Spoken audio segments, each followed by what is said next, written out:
여러분, 사도행전을 찬찬히 읽어보면 아시겠지만 사도행전은 성령님의 임재로 시작되고 성령님의 인도하심으로 이어집니다. 그렇기 때문에 사도행전을 보면은요, 성령의 사람은 어떤 모습을 가지고 사는가 바라볼 때 우리를 설레게 해요. 왜냐하면 우리도 동일한 성령의 사람이기 때문이에요.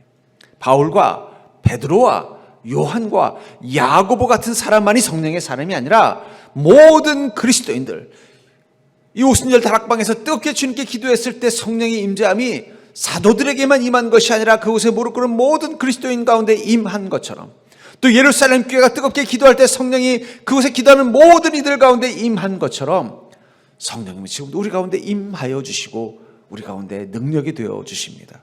그런 의미에서 우리도 이 사도행전에 나오는 그리스도인들과 동일한 성령의 사람들이라는 거예요.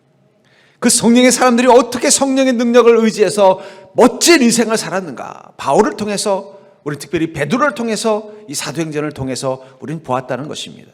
그리고 이제 이 사도행전이 끝나는 장면을 오늘 28장 30절부터 31절, 사도 중에 성령의 사람 중에 한 명이었던 바울의 생애가 마지막으로 기록되는 것을 통해서 끝을 내고 있다는 것입니다. 그런데 좀 아이러니해요. 정말 바울은 멋진 성령의 사람이었어요. 주님을 만나는 것도 어떻습니까? 아주 극적으로 만났죠. 다메섹 도상에서 예수님과 예수를 믿는 교회를 핍박하려고 가다가 그곳에서 극적으로 예수님을 만나고 그 다음부터 사울은 바울이 되어 성령의 사람으로 살았다는 거예요. 성령의 사람으로 살면서 그에게 성령의 권능이 임했고 그가 복음을 전하는 놀라운 사명을 가진 자가 되었으며 그가 이 아시아와 유럽의 복음을 전할 때 놀라운 일들이 엄청나게 펼쳐졌어요. 또 마지막에 로마로 가는 그 길은 어땠습니까? 예루살렘에서 죽을 뻔했지만 하나님께서 성령의 능력으로 그를 붙잡아 주셔서 그가 살아날 뿐만 아니라 로마까지 가게 되었고, 로마로 가는 여정에서도 풍랑을 만나서 배는 파손이 되고 많은 사람들이 죽을 뻔했지만 그 속에서 하나님은 성령의 사람인 바울을 축복하셔서 그의 생명을 살려줄 뿐만 아니라 그와 함께 있었던 사람들도 다 살려주고 가는 곳마다 복음을 전하며 능력과 권능이 나타났다는 거예요. 이 장면까지만 본다면 우리는 우리 사도행전의 마지막 장면이 좀 더 멋지게, 뭔가 클라이막스가 멋진 장면이 연출될 줄 알았는데 뭐라고 설명하고 있어요? 바울이 온 이태를 자기 셋집에 머물면서 자기에게 오는 사람을 다 영접하고 하나님의 나라를 전파하며 주 예수 그리스도에 관한 모든 것을 담대하게 거침없이 가르쳤다. 물론 이게 나쁜 건 아니지만 뭔가 성령의 사람, 성령의 역사가 뜨겁게 따끈따끈하게 나타났던 이 사도행전의 마지막이라고 하기에는 조금 싱거워요. 그렇죠? 뭔가 좀 멋지게 막 갑자기 하늘이 열리고 마치 엘리야를 하나님께서 불병거에 태워서 하늘로 올라가신 것처럼 바울을 좀 멋지게 휘 올라간다든지 뭐 이런 멋진 엔딩을 기대했는데 어떻게 말하고 있어요? 로마에 머무는 2년 동안 그는 셋집에 머물면서 그것을 자기를 찾는 모든 이들을 다 영접하고 그들에게 담대하게 복음을 전하다가 끝났다. 왜 이렇게 싱겁게 마무리했을까요? 그러나 다시 한번 저는 이 싱거운 이 구절의 이 한 문장 속에서 아니 이것은 싱거운 게 아니라 가장 중요한 것을 담고 있다는 걸 깨닫습니다. 성령의 사람들에게 가장 중요한 것은 무엇일까요? 그것은 우리의 인생일 거예요. 바울의 인생. 그의 인생을 한마디로 표현한 단어가 뭐냐면 이 셋집이라는 단어예요. 셋집이 뭐예요? 내 집이 아니라 남의 집에 월세 살고 전세 사는 자라는 거예요. 우리 인생같이. 모든 인생들은 나그네 인생입니다. 그리고 그들이 사는 인생은 임시거주지 같은 곳이에요. 그 속에서 우리는 살고 있다는 거예요. 근데 중요한 건 이 셋집에 살던 바울의 모습은 어떻게 표현되고 있어요? 자기에게 오는 사람을 다 영접하고 하나님의 나라를 전파하며 주 예수 그리스도에 관한 모든 것을 담대하게 거침없이 가르치더라. 셋집에 살았지만 마치 주인집의 주인처럼 살았다라고 말하고 있다는 거예요. 그리고 이 셋집은 그냥 셋집이 아니에요. 바울의 셋집은 그냥 살 집이 없어서 그런 게 아니라 그가 재판을 받는 과정 가운데 감옥에 넣는 것이 아니라 임시, 마치 뭐와 같다고 할까요? 옛날에 무슨 우리나라의 어떤 정치 지도자들이 가택연금 되듯이 이곳에 연금이 돼서 재판이 끝나기를 기다리고 있었다는 뜻이에요. 그러니까 그냥 셋집이 아니라 그것은 감옥과 같은 곳이라는 거예요. 그곳에 억류돼서 어떻게 해요? 나가지도 못하고 그곳에서 재판이 끝날 때까지 기다려야 되는 상황을 이 셋집이라고 표현하고 있다면 그것은 모든 그리스도인의 인생이죠. 우리는 죄와 사망에 의해 어떻게 돼요? 억류된 인생을 살고 있는 자들이에요. 우리는 이곳에 나그네입니다. 영원히 주인이 될 수 없는 땅을 살고 있다는 거예요.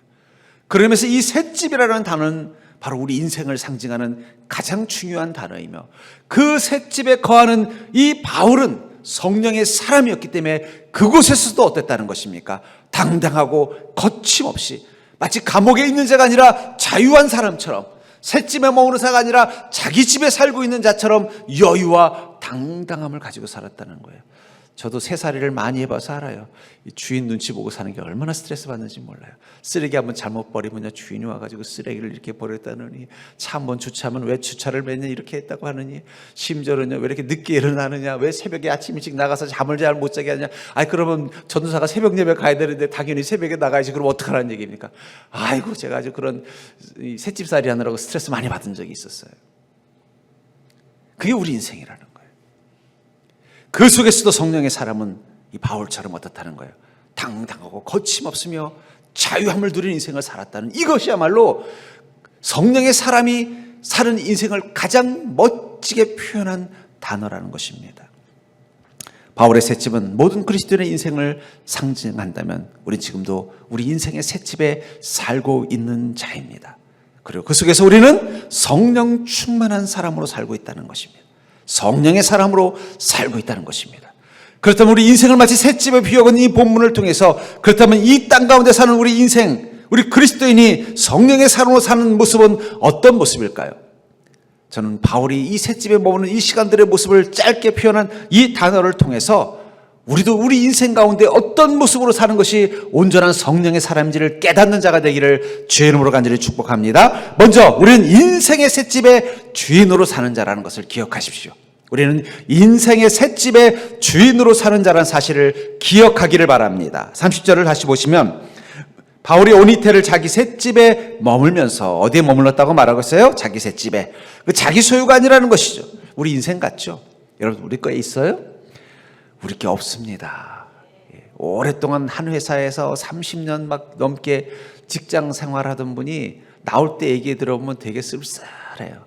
자기가 청춘을 다 바쳤다는 거예요. 20대 때 취업을 해가지고 60세 때까지 막 30년 사신을 한 사실 직장에서, 그 직장이 작고 초라한 중소기업일 때부터 막 성장해서 대기업일 때까지 충성을 다 했는데, 막상 거기서 나오려고 보니까 자기 물건은 요만한 박스 하나밖에 없더라는 거예요. 나중에 좀 어쨌든 지나가지고 같이 근무하던 동료도 볼 겸해서 회사에 가봤더니 자기 자리를 벌써 다른 사람이 딱 앉아서 주인 행세를 하고 있더라는 거예요. 내가 그 자리에서 수십 년간 주인처럼 앉아 있었는데 나오니까 자기 자리가 순식간에 없어지더라고요. 인생도 그렇죠. 우리가 주인인 것 같지만 아니에요. 우리 인생은 주인이 아니에요. 우리 셋집이에요. 근데 그 셋집에서 주인으로 사는 자가 바로 성령의 사람이라는 거예요. 우리 옛날에 뭐 10남매 이런 드라마 보면 어떻습니까? 자녀들을 10명씩이나 두고 새빵살이하는 그 서러운 집안 이야기들 이렇게 보면은요, 왜 우리나라 사람들이 집에 집착하는지 알 것 같아요. 그 서러움을 당해서 어떻게 해요? 내가 집주인이 되어 살아보리라, 이런 열망을 어머니들은 가지고 살았어요. 왜냐하면 새빵살이가 너무 억울하고 서럽고 힘들어서 애기 소리만 나도 애가 시끄러워서 잠 못 잔다 그러고, 그런 어떤 주인의 그런 어떤 이 홀대에 막 상처받은 우리 어머니 세대들이 내가 집 하나 갖는 게 소원이라는 그 마음 때문에 우리나라가 유난히 이 집에 대한 집착을 많이 하는 그런 글을 본 적이 있어요. 근데 우리 인생도 어때요? 우리 인생의 주인이 내가 아니에요. 우리가 주인이 아니라는 걸 어떻게 알 수 있느냐? 우리가 우리 인생을 살면서도 눈치 보고 살잖아요. 집주인과 세입자의 차이가 뭐예요? 눈치 보고 사는 거예요. 저도 저희 집에 함부로 못도 못 박아요. 못 잘못 박으면 나중에 그 다 배상하라 그럴 거, 못도 못 바꿔요. 눈치 보고 산단 말이에요. 근데 여러분들 인생 마음껏 살고 있습니까? 눈치 보고 살잖아요. 세상 눈치 보고, 인생 눈치 보고, 내가 이렇게 살아도 되나? 이리저리 눈치 보면 살고 있잖아요. 그 얘기는 뭐예요? 우리가 이곳의 주인이 아니라 셋집에 사는 자와 같다라는 거예요. 그러면 우리 인생의 주인은 누구예요? 그건 마귀와 세상 권세예요. 마귀와 세상 권세가 우리 주인 노릇하는 곳에서 우린 살고 있다는 거예요. 그러니까 어때요? 눈치 없는 사람은 살아남을 수 없는 세상이 됐어요. 우리 다 눈치 보고 사는 거예요. 그러니까 어때요? 회사에서도 눈치가 없으면 쫓겨나고, 가정에서도 눈치가 없으면 구박당하고, 어디 가도 눈치가 없으면요, 센스 떨어진다고 막 미워하고, 우리도 모르게 세상 눈치 보고 사는 존재로 바뀌었다는 거예요. 그 속에 살고 있다는 것입니다. 그건 우리가 주인이 아니라는 뜻이에요. 보이지 않는 마귀와 세상의 권세가 주인이 돼서 우리가 눈칫밥 먹고 사는 인생을 만드는 거예요. 그리스도인으로 살려고 하면 자꾸 뭔가 눈치를 주고, 요즘은 코로나 때문에 더 눈치 줘요. 교회 다닌다 그러면 눈치 주고, 어떤 우리 성도님이 교회를 못 나오는데 왜 못 나오시냐고 물어봤더니, 아이고, 회사에서 교회만 가면요 눈치를 준다는 거예요. 이번 주에 교회 갔냐 안 갔냐 물어본다는 거예요. 거짓말을 할 수도 없고, 그래서 못 나옵니다 목사님. 하지만 제가 영상으로는 열심히 보고 있습니다. 그 말 듣고 걱정하지 마시고 코로나 끝날 때까지 영상으로 열심히 은혜 받으시라고 제가 위로해 드렸어요. 세상이 자꾸 우리가 눈치 보고 살게 만든다는 거예요.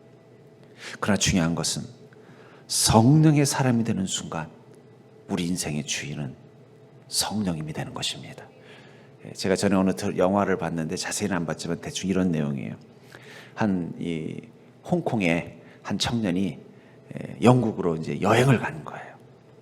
여행을 가서 어떤 좀 좋은 호텔에 묵으려고 딱 갔더니 이 아시아인이 딱 보니까는 무시를 하더라는 거예요. 그래서 자꾸 방이 없다고 그러고, 분명히 방이 있다는 걸 들었는데, 그래서 그 청년이 거기서 못 묵고 어쩔 수 없이 나와서 그날 숙소를 못 구해서 애를 먹은 거예요. 근데 알고 봤더니 그 청년이 홍콩의 재벌 2세인 거예요. 그 자기가 그런 일을 당했다고 집에다 전화를 했더니 화가 난 아버지가 그 호텔을 사버린 거예요. 사버려가지고는 그 호텔을 사장으로 자기 아들을 갖다가 임명해버린 거예요. 그러니까 어떻게 됐어요? 갑자기 그 직원들은 서슬이 파래진 거예요. 자기가 홀대에서 방 없다고 내쫓았던 그 사람이 사장님이 돼서 들어오니까 어떻게 되겠어요? 그런 내용의 영화를 보면서 통쾌하겠구나. 여러분들, 아무리 마귀가 주인 노릇하고 아무리 세상이 주인 노릇해도 이 세상의 주인은 하나님이신 것을 믿으시기 바랍니다. 그 성령님이 어떻게 돼요? 나와 함께 하면서 나를 너 마음대로 살아라. 하나님 우리를 자녀 삼으시면서 뭐라고 말하는 거야? 너 이제 눈치 보지 말고 살아라. 너의 인생 셋집에 있지만 너 눈치 보지 말고 살아라. 당당하게 살라고 말하는 거예요. 그래서 우리 성령의 사람들은요, 두려움이 없는 것입니다. 당당한 것입니다. 그래서 사도행전 27장 34절부터 36절에 보면은 음식 먹기를 권하노니 이것이 너의 구원을 위한 것이요 너희 중 머리카락 하나도 잃을 자가 없으리라 하고, 떡을 가져다가 모든 사람 앞에서 하나님께 축사하고 떼어 먹기를 시작하며 그들도 다 안심하고 받아 먹으니. 이 장면이 어떤 장면이에요? 우리 얼마 전에 다뤘잖아요. 바울이 이 로마로 오다가 그 배가 풍랑을 만났어요. 그때 바울은 그곳에서 어떤 신분이에요? 죄수의 신분이에요. 그 배에서 가장 낮은 사람입니다. 그 배에는 선주가 있고 선장이 있고 군인이 있고 장사로 간 상인들도 있었고 죄수들이 있었다는 거예요. 죄수들은요, 가장 낮은 신분이기 때문에 그 배에서 가장 지저분한 곳에서 자고 가장 험한 일들을 다 하면서 그 항해를 했던 사람이에요. 바울도 그 낮은 죄수 중에 한 명이었다는 거예요. 근데 어느 순간 풍랑을 만나고 어려운 가운데 있을 때 바울의 함께 있는 성령님이 바울을 그곳에서 가장 낮은 죄수가 아니라 마치 그 배의 선장 같은 모습이 될 수 있도록 바꾸어 주신 거예요. 그래서 어떻게 했어요? 여러분들 걱정하지 마십시오. 이 빵을 먹고 내가 하나님께 축사 기도할 테니까 빵 먹고 힘내십시오. 하나님 우리의 생명을 지켜줄 겁니다. 이 말을 할 때 바울의 손에는 뭐가 있었을까요? 수갑, 착고가 채워져 있었고 거기 있었던 모든 사람들은 바울이 신분을 알고 있었어요. 그런 죄수라는 걸 알고 있었어요. 그런데 아무도 야 죄수 주제에 무슨 말을 하니 이렇게 말하는 사람이 아무도 없었다는 거예요. 다 그 말을 듣고 나를 좀 위해서 기도해 주십시오. 내가 이 풍랑에서 죽지 않고 우리 가족들을 만날 수 있도록 기도해 주십시오. 내 생명만 하나님이 살려주신다면 내가 우리 바울을 당신을 목사님으로 모시고 내가 열심히 복음 전하며 사는 자가 되겠습니다. 바뀌어버리더라는 거예요. 그 배에서 가장 낮은 죄수였던 바울이 그 풍랑 한가운데서 성령의 사람으로 머물자 그는 그 배의 가장 높은 사람처럼 행동하게 되더라는 거예요. 그게 성령의 사람들이 가지고 있는 축복입니다. 여러분, 성령의 사람들은요, 세상 지위와 세상 신분의 영향을 받는 자들이 아니에요. 성령의 사람은요, 하나님이 높여주시는 은혜를 경험하는 거예요. 제가 군대에 있을 때 군종병으로 갔잖아요. 군종병으로 있으니까요, 가끔씩은 중대장님도 저를 불러서 그러는 거예요. 그 윤병장 날 좀 위해서 기도해줘 그러는 거예요. 그분도 예수 믿는 분이셨지만 군대 생활하면서 대대장님, 중대장님들 스트레스 많이 받잖아요. 그럼 병사인 저한테 뭐라 그러는 거예요? 나를 위해서 기도해달라고 그러는 거예요. 그럼 제가 그럴 때 어떻게 해야 되겠어요? 무릎 꿇고 기도하셔야 합니다. 그래서 내 앞에 무릎 딱 꿇리고 기도하는 거예요. 하나님, 우리 중대장님 요즘 이 훈련 때문에 힘든데 지켜주시고 보호해주시오. 그러면은 아멘 그러는 거예요. 우리 대대장님 요즘 속에 병이 나서 아프신데 하나님께서 좀 치료해 주십시오. 막 그러면요 아멘 하는 거예요. 갑자기 바뀌었어요. 그게 어떻게 가능한 거예요? 제가 성령의 사람이 됐기 때문에. 여러분들이 성령님과 함께 가면은요, 그곳에서 여러분들이 바울처럼 죄수처럼 가장 낮은 자리에 있으라도 여러분 그 속에서 하나님 높여주시는 것입니다. 사람들이 여러분들 앞에서 여러분들을 리더로 인정하게 만드는 게 성령의 사람의 특권이라는 거예요. 그렇기 때문에 여러분들 성령 충만은요, 절대 여러분 성령 충만은 새빵과 같은 우리의 더부살이를 더블살이로 바꾼다. 우리는 더부살이 하는 자가 아니라 더블살이 하는 자예요. 더블이 뭐예요? 2배로 사는 자. 성령과 함께 동급이 되어서 세상 사람들에게 선한 영향력을 미치는 인생으로 바뀌는 게 성령의 사람이라는 거예요. 전 여러분들이 그런 인생을 사는 자가 되기를 주의 이름으로 축복합니다. 내가 우리 회사에서 가장 낮은 자인데, 여러분 성령의 사람은 그런 거 신경 쓰면 안 돼요. 그렇다고 해서 물론 윗사람한테 함부로 하는 뜻이 아니에요. 바울처럼 겸손하고 순종하지만 성령의 권위가 여러분들에게 나타나면은요, 갑자기 사장님이 불러서 날 위해서 기도해달라고 그러고, 아무개 씨가 좀 우리 회사에서 좀 애를 써달라고 요청하게 된다는 거예요. 그게 성령의 사람, 성령의 능력과 권능을 가진 사람 앞에서 세상이 바라보는 놀라운 모습이라는 것입니다. 전 그러면서 여러분들의 인생이 새집처럼 작고 초라해 보인다고 낙심하지 않고 그곳에서 성령님과 함께 더블살이를 하는 인생이 될 수 있기를 주의 이름으로 간절히 축복합니다. 두 번째로 인생 셋집에 머무는 이 성령 충만한 사람의 특징은 뭐냐면 만남의 셋집에서 주인으로 만나는 자라는 거예요. 절대로 해볼까요? 성령의 사람은 만남의 셋집에서 주인으로 만나는 자다. 다시 30절을 보시면은 자기에게 오는 모든 사람들을 다 영접했다. 우리 만남에는 셋방살이가 있어요. 아까도 말한 것처럼 세 살아보면 알겠지만 저도 어릴 적에 저희 아버님 어머님이 경제적으로 어려워서 세 살은 적이 있어요. 그러니까는 안방에는 주인 할머니 내외가 살고 건넌방에는 우리 가족들이 살았어요. 그러면 늘 아버지가 하는 말이 뭐냐면 야 조용히 해, 할머니 깨시겠라. 야 조용히 해라, 할아버지 깨시리라. 맨날 뭐예요? 그 안방에 계시는 그 주인들 눈치 보느라고 어린 우리에게 조용히 하라 그러고 떠들지 말라 그러고 맨날 조용히 하면서 살았던 기억이 나요. 여러분들, 우리는 인생의 만남을 가지면서도 늘 관계 속에서 어떻게 돼요? 다른 사람 눈치 보면서 그 사람들에게 인정받으려고 애를 쓰다가 또 인정 못 받으면 상처받고 사람들이 나를 인정해 주지 않으면 외로워하는 마음도 다 어떻게 보면은 우리가 만나면서 새빵살이 하는 거예요. 저렇게 세상 사람들이 나를 인정해 주지 않으면 나에게 복을 주지 않으면 어떡하나 근심하면서 그 만남의 고통 속에 살고 있다는 거예요. 그러니까 우리 인생은 만남의 새빵살이 하는 자처럼 만나고 싶지 않은 사람들과도 만나야 되는 그런 어떤 고통 속에 살고 있다는 거예요. 그 속에서 때로는 만나고 싶지 않은 사람과도 함께 관계를 맺어야 되는 그런 인생을 살고 있어요. 오죽하면은 원수는 외나무 다리에서 만난다고 하겠어요. 제가 인생을 보니까요, 정말 만나고 싶지 않은 사람, 함께하고 싶지 않은 사람은 꼭 외나무 다리에서 만나더라고요. 왜 외나무 다리에서 만나는 거예요? 피할 수 없게 만든다는 거예요. 가장 피할 수 없는 사람이 누구예요? 가족이에요. 가족이 원수의 때 제일 피할 수 없는 외나무 다리예요. 우리는 만남에서도 고통을 느껴요. 늘 뭔가 다른 사람들의 눈치를 보듯이 고통을 느끼며 사는 인생이라는 거예요. 그런데 바울 목사님은 어떻다고 말하고 있어요? 자기에게 오는 사람들을 다 영접했다. 여기 다 영접하다의 영접이라는 것이 아페데코마이라는 단어를 쓰는데, 아페데코마이라는 이 단어는 환영한다, 기뻐한다라는 거예요. 다라는 건 뭐예요? 모두다. 그러면 바울 목사님을 찾아온 사람들은 다 바울을 사랑한 사람만 찾아왔을까요? 지금 바울은 어떤 신분이라 그랬어요? 감옥 대신에 지금 가택연금이 된 거예요. 그리고 유대인들 중에는요, 아까 그 윗 구절에 보면은 바울의 전하는 복음을 받아들인 사람도 있지만 자기네 유대교와는 다르다고 해서 바울을 이단 공격하는 사람들도 있었을 거라는 거예요. 근데 그들을 다 환영했다고 말하고 있어요. 왜 그럴까요? 성령이 충만하면요, 우리는 만남의 복을 얻게 됩니다. 그 만남의 복 속에는요, 좋은 사람을 만나는 복도 있지만 원수를 친구로 만드는 복도 있다는 사실을 기억하시기 바랍니다. 그러니까 여러분들 만남의 복을 누리세요. 좋은 사람만이 여러분들에게 유익을 주지 않아요. 여러분들이 힘들게 하는 사람도 여러분들에게 유익을 줍니다. 그래서 요셉이 뭐라고 그랬어요? 형들은 나를 해하려 했으나 하나님이 이것들을 선으로 바꾸사 이 많은 이들을 구원하게 하였다라고 말하고 있죠.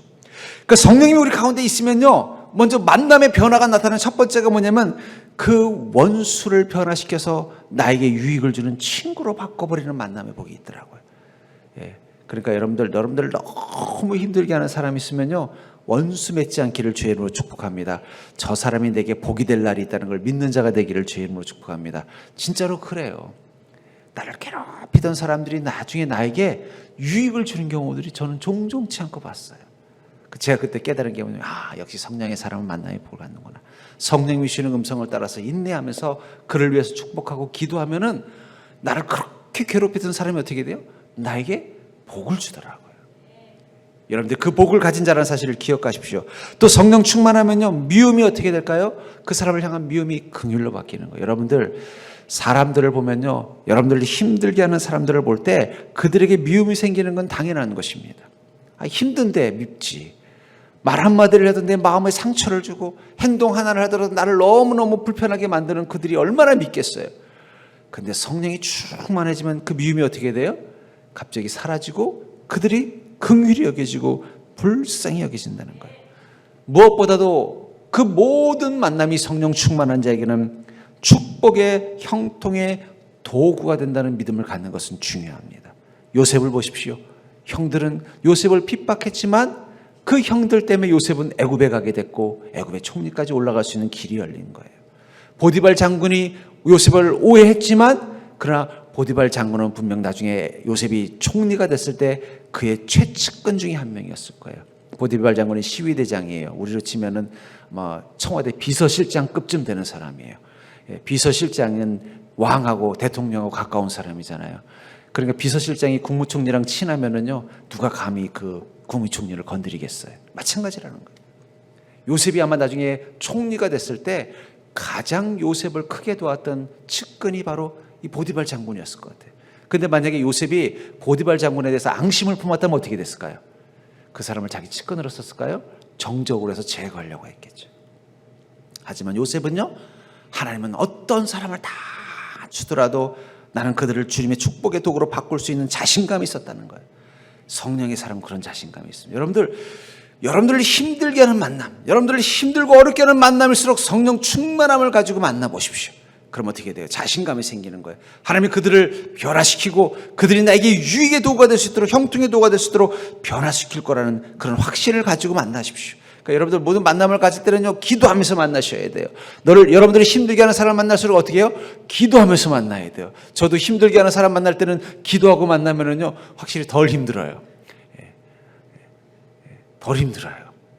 덜 힘든 게 내 마음이 준비가 돼서 덜 힘든 것도 있지만 그 사람의 마음을 하나님께서 누그러뜨려서 관계를 어렵지 않게 만들어주는 걸 느낄 때가 있어요.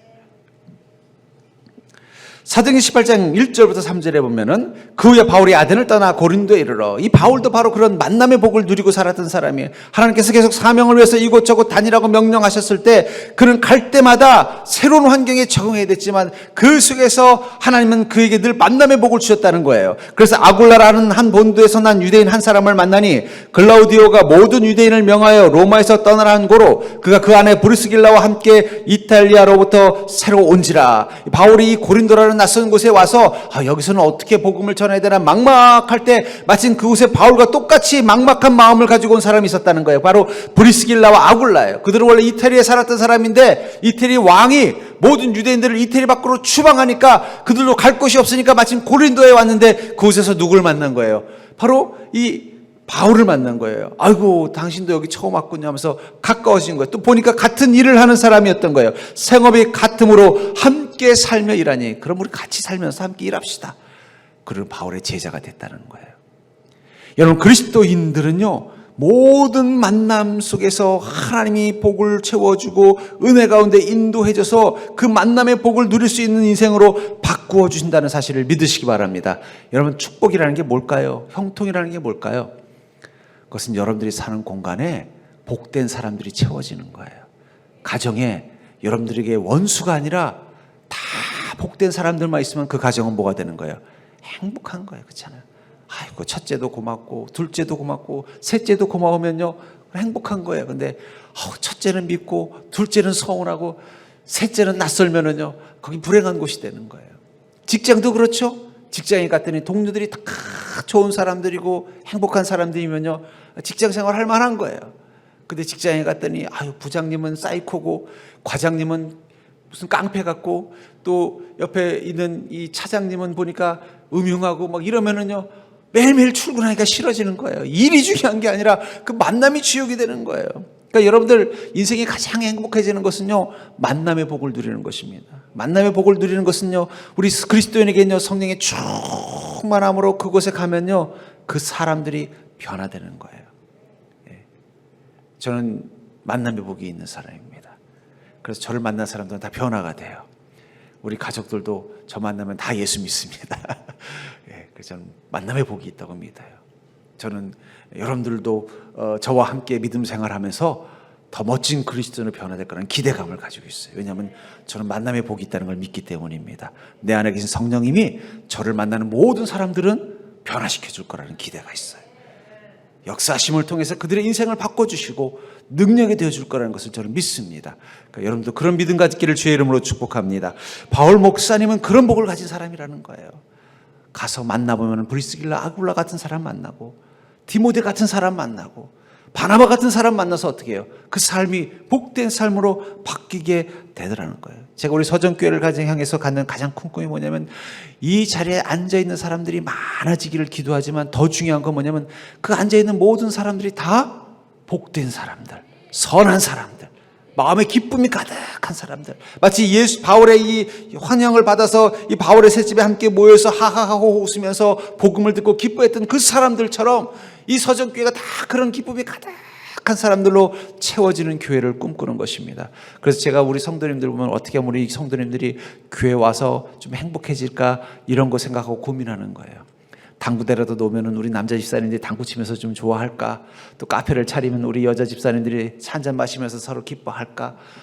그런 고민하는 게 아니라 이것이 만남의 복이 돼서 이 만남의 복을 누리는 사람들이 다 모이는 이 선한 그리스도인들이 가득 모여서 사랑의 온기가 막 따끈따끈하게 느껴지는 그런 교회를 만드는 게 저의 꿈입니다.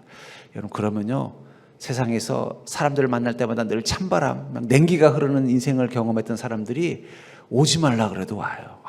그 교회만 들어가면 왠지 막 따끈따끈한 사람들의 사랑과 관심이 느껴진다는 거.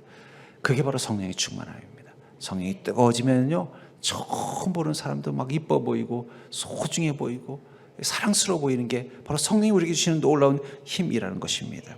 여러분들의 인생을 만남의 복으로 가득한 인생으로 바꿀 수 있는 자가 되기를 주의 이름으로 축복합니다. 여러분들이 그것을 위해서 여러분들 그곳에서 주인이 되어야 돼요. 내게 오는 모든 사람, 이 셋집에 오는 사람들은 다 행복한 사람으로 내가 만들어버려야지. 나를 만난 사람들은 다 복된 인생이 될 수 있도록 만들어버려야지. 나에게 요셉의 복을 주시고 바울의 복을 주셔서 요셉이 모든 만난 사람들을 다 복되게 했잖아요. 형들도 어떻게 됐어요? 요셉을 구박했지만 어쨌든 요셉이라는 동생이 있었기 때문에 그 대기근에서 굶어 죽지 않고 애굽 땅에 와서 잘 먹고 잘 살게 됐잖아요. 보디발은 어떻습니까? 요셉 만나서 그 집안이 잘 됐잖아요. 떡 맡은 관원은 또 어땠어요? 요셉 만나서 살아났을 뿐만 아니라 또 잘 됐잖아요.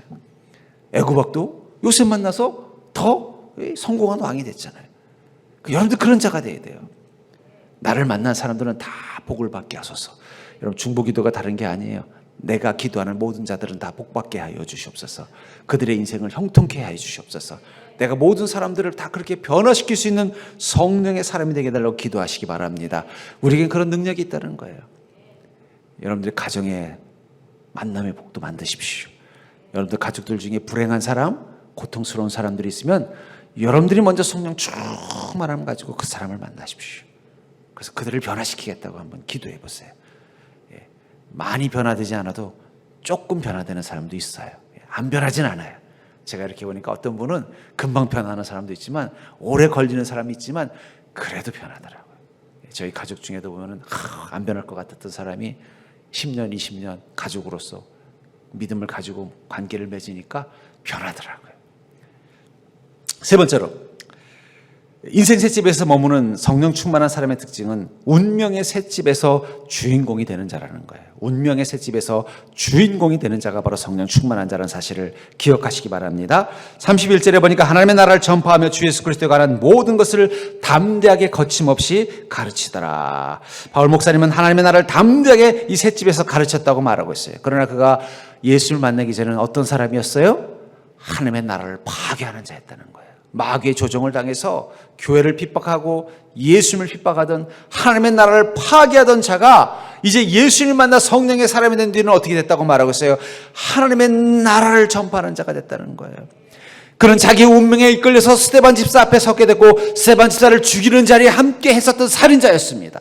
그런 그가 성령이 되는 사람이 되는 순간 어떻게 됐어요? 사람들의 생명을 살리는 자로 바뀌었다는 거예요. 여러분들, 불행한 사람들은 대부분 운명론자입니다. 왜냐하면 모든 운명은 다 불행한 운명을 타고났기 때문에. 여러분들 중에 나는 행복한 운명 타고났다는 사람 본 적 있어요? 나는 아무리 봐도 행복한 운명을 타고난 사람이라고 하는 사람 본 적이 있냐는 거예요. 대부분 다 뭐예요? 나는 팔자가 왜 이런지 몰라. 제 주변에 행복한 운명 타고난 사람을 저는 한 명도 본 적이 없습니다. 그러니까 여러분, 운명 따라가면 다 어떻게 돼요? 불행해지는 거예요. 팔자 따라가면 다 불행해지게 돼 있어요. 그러니까 물론 우리 교인 중에는 없지만 내 운명 보려고 점집 가봤자 좋은 소리 안 나옵니다. 그런데 성령의 사람들은 어떻다는 거예요? 그 운명을 바꿀 수 있는 능력을 가진 자라는 거예요. 지난주에 제가 얘기했죠? 정말 용한 점쟁이는 성령의 사람 보면 뭐라 그래요? 당신 벌써 죽은 사람인데 어떻게 살아있냐 그럴 거예요. 그럼 뭐라고 말하고 그랬어요? 나는 이미 그리스도와 함께 십자가에 못 박혔나니 이제는 내가 사는 것이 아니요 내 안에 그리스도가 사시는 것이다. 용하네, 이렇게 한마디 하시면 돼요. 당신 정말 용하시군요. 여러분, 우리는 운명이라는 그 저주로부터 이미 풀려난 자예요. 그러니까 운명 탓하지 마십시오. 팔자 탓하는 사람들은 그리스도인이 아닙니다. 나는 이런 운명, 부모를 이렇게 만날 수밖에 없는 운명, 나는 가족을 이렇게 만날 수밖에 없는 운명, 나는 이런 몸 가지고 살아야 되는 운명인가 보다. 그건 나만이 아니라 모든 인간이 다 똑같다는 거예요. 그러나 나는 다를 수밖에 없는 건 내 안에 누가 사시기 때문이에요? 성령님이 사시기 때문에. 우리는 그 운명을 바꿀 수 있는 능력을 가진 자라는 거예요. 그래서 고린도서 15장 55절부터 57절에 사망한 너의 승리가 어디 있느냐? 사망한 내가 쏘는 것이 어디 있느냐? 사망이 쏘는 것은 죄요, 죄의 권능은 율법이라. 이게 우리 운명이었다는 거예요. 그런데 우리 주 예수 그리스도로 말미암아 우리에게 승리를 주시는 하나님께 감사하노니, 우리 안에 계신 예수 그리스도로 말미암아 우리는 어떻게 된다는 거예요? 그 사망으로부터 승리를 경험하는 자, 바로 그런 능력을 가진 자로 변화된다고 말하고 있는 것입니다. 우리는 이제 패할 운명, 패망할 운명, 실패할 운명이 아니라 승리할 운명으로 바뀐 인생이라는 사실을 기억하시기 바랍니다. 다윗은 원래 천덕꾸러기로 살 운명이었어요.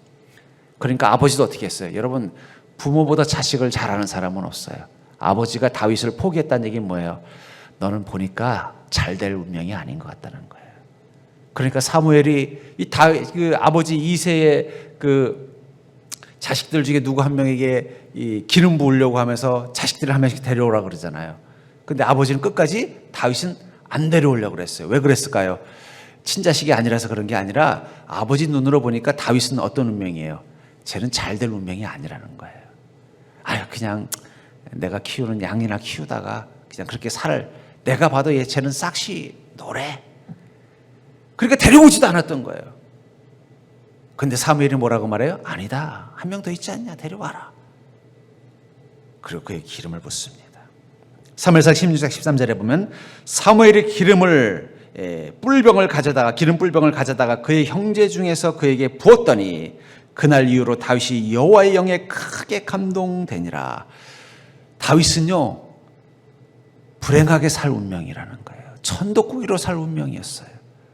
근데 하나님의 영이 크게 감동했다는 것은 뭘 말하는 거예요? 성령의 역사하심이 나타나는 그 순간부터 그는 이스라엘의 왕이 될 운명으로 바뀐 것입니다. 여러분, 그게 그리스도인이에요. 성령님이 여러분들 안에서, 하나님의 영이 여러분들 안에서 크게 감동하는 인생, 성령 충만한 인생을 살면 어떻게 된다는 거예요? 우리의 운명이 바뀌는 것입니다.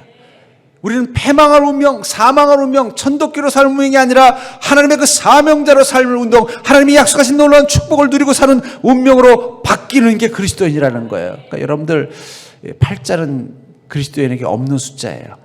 여러분들 이제는 이제 8자는 절대 사랑하지 않길 바랍니다. 여러분들 숫자도 8자는 좋아할 필요 없어요. 그건 저 중국 사람들이나 좋아하고 안 믿는 사람들이나 좋아하는 거예요. 우리는 주님이 주시는 운명을 갖는 자라는 거예요. 승리할 운명이라는 거예요. 성령의 사람들은 운명의 노예로부터 벗어나서 사명의 종으로 사는 자입니다. 왜냐하면 성령께서 우리 인생을 연출할 것이기 때문이에요. 우리 인생을 어떻게 해요?